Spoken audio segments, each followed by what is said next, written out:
सोचिए, एक ही शहर, एक ही उम्र, एक ही इंटरनेट, एक ही मौके। फिर भी कुछ लोग अमीर बनते जाते हैं और कुछ लोग बस कोशिश करते रहते हैं। सवाल ये नहीं है कि कौन ज्यादा मेहनत करता है, सवाल यह है कि कौन अलग तरह से सोचता है। आज हम बात करेंगे उस फर्क की जो अमीर और संघर्ष कर रहे लोगों के दिमाग के अंदर होता है। और ये कोई मोटिवेशनल बात नहीं है, ये हार्वर्ड की रिसर्च से निकला हुआ सच है। चैप्टर 1, अमीरी पैसे से नहीं, सोच से शुरू होती है। ज्यादातर लोग सोचते हैं जब पैसा आएगा तब सोच बदलेगी, लेकिन सच इसका उल्टा है। पहले सोच बदलती है, फिर दिमाग बदलता है, फिर फैसले बदलते हैं और तब पैसा आता है। अमीर लोग अलग इसलिए नहीं होते क्योंकि उनके पास ज्यादा पैसा होता है।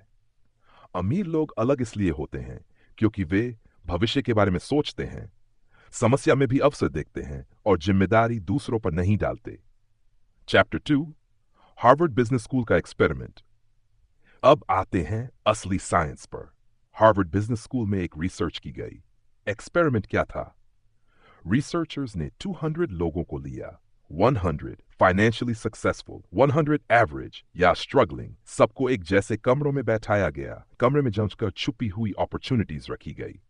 एक notice board, looking for freelancers, कुछ किताबें, how to earn extra income, कुछ लोग जो मदद मांगने या देने के लिए थे, कुछ बिजनेस आइडियाज खुले में पड़े थे। फिर सबको बाहर बुलाकर एक ही सवाल पूछा गया, क्या आपने इस कमरे में पैसे कमाने की कोई अपॉर्चुनिटी नोटिस की? रिजल्ट्स, यही कहानी बदलती है। 70% से ज्यादा अमीर लोगों ने कम से कम 2 अपॉर्चुनिटीज नोटिस की, लेकिन सिर्फ 18% स्ट्रगलिंग लोग मुश्किल से 1 अपॉर्चुनिटी पहचान पाए। अब सबसे जरूरी हिस्सा, जब इन लोगों के ब्रेन स्कैन्स देखे गए, अमीर लोगों के दिमाग में अपॉर्चुनिटी डिटेक्शन वाला हिस्सा एक्टिव था, जबकि स्ट्रगलिंग लोगों में वो हिस्सा या तो इनएक्टिव था या बहुत कम एक्टिव। चैप्टर 3, अमीर दिमाग क्या अलग करता है। इस रिसर्च से एक बात साफ हुई, अवसर बाहर नहीं होते, अवसर दिमाग के अंदर दिखाई देते हैं। अब फर्क समझिए। स्ट्रगलिंग थिंकिंग, मेरे पास पैसे नहीं हैं, मेरे पास कनेक्शंस नहीं हैं, मार्केट खराब है, गवर्नमेंट गलत है, दिमाग equal to problem focused. Rich thinking, इस प्रॉब्लम से पैसा कैसे बने, मैं इसे स्किल में कैसे बदल सकता हूं, मैं शुरुआत कहां से कर सकता हूं। दिमाग इक्वल टू अपॉर्चुनिटी फोकस्ड। अमीर लोग हर जगह पैसा नहीं ढूंढते, वे हर जगह पॉसिबिलिटी हैं। चैप्टर 4, लॉन्ग टर्म थिंकिंग का फर्क। हार्वर्ड की एक और इंसाइट, अमीर लोग इंस्टेंट ग्रेटिफिकेशन से डरते हैं। मतलब आज का छोटा मजा, कल की बड़ी जीत। उदाहरण, एक इंसान सोचता है अभी पैसा चाहिए, जॉब ले लेता हूं। दूसरा सोचता है थोड़ा वेट करूं, स्किल सीखूं, सिस्टम बनाऊं। पहला सर्वाइव करता है, दूसरा बिल्ड करता है। अमीर लोग फ्यूचर वर्जन से डिसीजंस लेते हैं।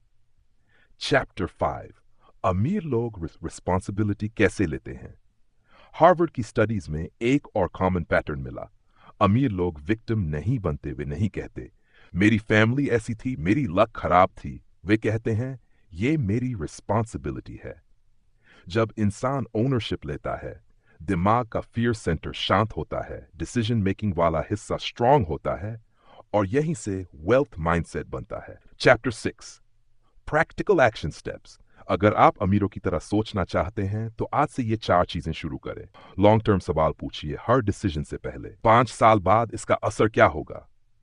अपॉर्चुनिटी मसल ट्रेन करें, रोज खुद से पूछिए यहां वैल्यू कहां क्रिएट हो सकती है। एक स्किल, एक इनकम, देन एक्सपैंड। पहले एक प्रिडिक्टेबल इनकम, फिर दूसरी अपॉर्चुनिटी, फिर तीसरी। ब्लेम छोड़िए, ओनरशिप लीजिए, मेरी जिंदगी की फाइनेंशियल जिम्मेदारी मेरी है। एंडिंग, आखिरी सवाल, अमीर और गरीब के बीच फर्क पैसे का नहीं होता, फर्क होता है दिमाग किस डायरेक्शन में ट्रेंड है। तो अगली बार जब आप कोई डिसीजन ले, खुद से पूछिए मैं स्कैर्सिटी से सोच रहा हूं या अपॉर्चुनिटी से। क्योंकि rich people don't chase money, they train their mind to see value.